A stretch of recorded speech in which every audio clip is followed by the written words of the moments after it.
Welcome back na naman dito sa aking channel. Panibagong araw, panibagong video na naman tayo ngayon.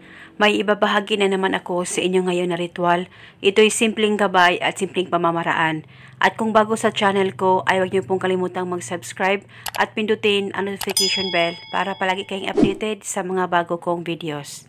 Gusto mo ba na ikaw at ikaw lamang ang pagkakamahalin niya? Malayo o malapit man kayo sa isa't isa. Yung sayo lamang iikot ang buhay niya.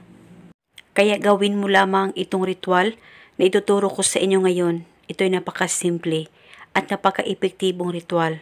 Basta buo lamang ang tiwala mo sa paggawa nito.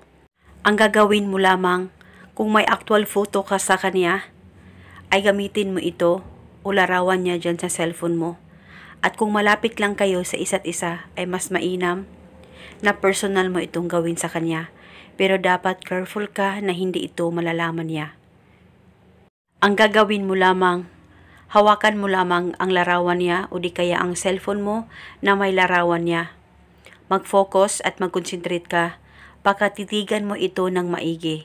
At pagkatapos ay ibulong mo lamang ito sa larawan niya. Ako at ako lamang ang pagkakamahalin mo. Malayo o malapit man tayo sa isa't isa. At ikaw ay maging akin lamang habang buhay. Ibulong mo lamang ito ng paulit-ulit.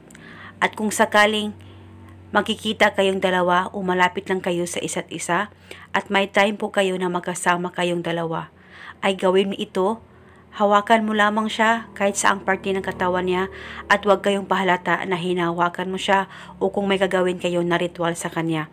Basta hawakan mo lamang siya at ibulong mo lamang sa isipan mo ang spell. At ibulong mo lamang ang spell ng paulit-ulit. At gawin itong ritual sa larawan niya o di kaya larawan niya dyan sa cellphone mo. Gawin ito kahit isang beses sa isang araw. At kahit malapit man kayo sa isa't isa, at kung hindi mo magawa sa kanya personal, ay gawin mo lamang sa larawan niya. At eto muna sa ngayon, at kung kayo ay may katanungan, mag-comment lang po kayo sa baba. Maraming salamat po sa inyong lahat. Happy New Year and may God bless us all.